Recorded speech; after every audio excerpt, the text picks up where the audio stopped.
Hello everyone, this is G-Shock High Fashion Channel. Today we have a box, a Japanese style packaging G-Shock on top of here. Let's proceed with the unboxing right away. So we're looking at 3402PJA, which is pretty new as well. I haven't covered the module, this model yet. So anyway, you guys already see from the title, of course. This is the GLS-100-7JF. 7 is the code for white, so that's why this guy gonna comes in whole full white colorway. Let me remove all the box and manual put aside this thing off the way and just have a look at this piece alone.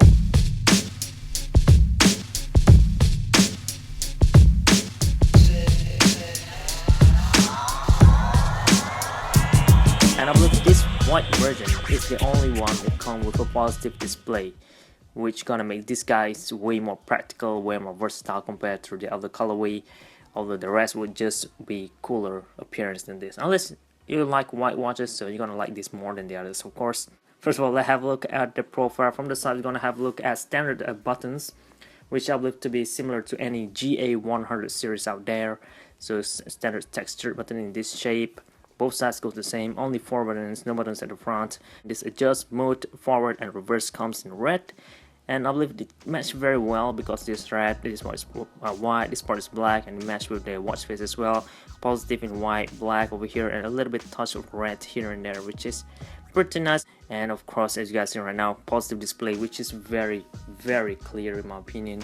Very thick display. Dated and digital time display. Up here will be some animations for the stopwatch number 1, stopwatch number 2 will be over here. Press mode. First we'll go to the stopwatch number 1. It's already running for 71 hours 38 minutes 53 seconds, so we have a maximum range all the way to 1000 hours stopwatch, which is very cool. Press mode will go to stopwatch number 2. Press mode will go to timer, countdown timer with progress beeper and also auto repeat. There is a 24-hour countdown timer. At alarm mode, we're gonna have 1, 2, 3, 4 signal and snooze, so altogether 5 alarm. Press mode will go to roll time, and the button is pretty easy to use. Actually, it's very comfortable. It's soft, probably because this one in a use condition, so that's probably why it is easy to use. Press mode. Now we will go back to home time, and if you press this upper right button, it will close the LED, the dual illuminator LED in this space, which is very bright in my opinion. I mean, just look at that. You guys could just judge by yourself on how bright the LED is. And also, if you press and hold it, you could turn on the auto light for this very well, which is impressive thing as well to have. Look at that. Look at how gorgeous the lighting is. And let me just show you guys the similarities between both of these, because I found that both of these have similar feature in my opinion. Right, day and time at home time. Press mode. This guy have tachograph, of course this guy didn't, and that's the only difference. Alright, stopwatch number 1 currently running as well. This guy have been running for 937 hours. Alright, both of them have two stopwatch with count in timer, of course, and the timer and alarm, world time, and back to home time. That's it. Down on the watch body, let's move down from here all the way here to the watch band. So we're gonna have a look at standard adapter for GA100 series. So this part is pretty standard, no logo or writings at all on both of this, the one on top and the one at the bottom here. Moving down, this will be used to add in this part, this leather watch band over here. So it's from here, this type of adapter is not those one with slits down there where you need to add a single watch band to continue all the way here. So this type of adapter is pretty unique. They have the weird of combination between this, and all the way to the log over there. I think I'm going to open this thing up and show to you guys the construction for this watch band, the adapter, all the way to the log, and also all the things that is in the engine on a separate video, of course. But for now, let's move on back here. We're gonna have a look at a leather watch band. I'm not sure if this is a genuine leather or synthetic leather, but most of the time Casio G-Shock will only use a synthetic leather on their model, especially this low-end guy over here. This thing costs about, I believe, 13,500 yen, somewhere around there. I'll add a purchase link as well if you are interested to check this one out down below. Go check the one out though. And since this guy is leather, I don't think this is gonna last you that long. Although they have a bone here, it feels very strong, it feels soft in here, but it is leather nonetheless. Leather will crack over time, so there's something that you guys should consider if you want to beat the hell out of this, which I don't think I would do. Leather will could stand better than resin or plastic in a cold environment.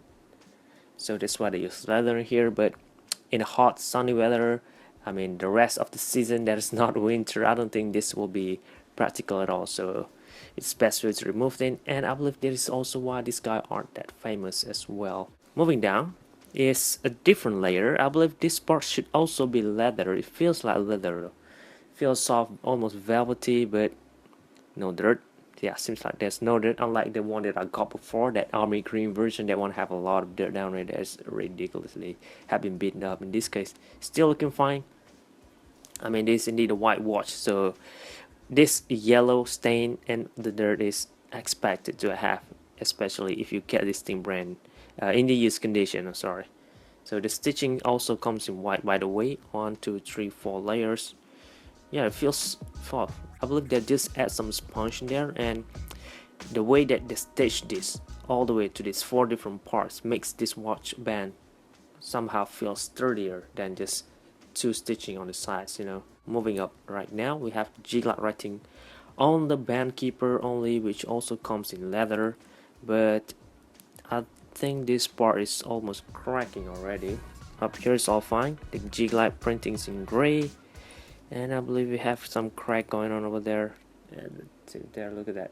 Yeah, I believe the camera picked it up already. This part over here, no cracking yet. I need to clean this thing up, brush it carefully, and hoping I won't scrap out or chip off anything on here. Just yellowish standard. I think I could clean it up. Moving to the buckle, which is pretty thick, but it's pretty thin. Have a Casio Thailand sign below it, and look at that. Very nice. No scratch on here just yet, so I'm cool with that. At the bottom here, similar leather material again. Feels velvety, a little bit of grippy actually, a little bit some sort of oily. I don't know, man. It feels weird.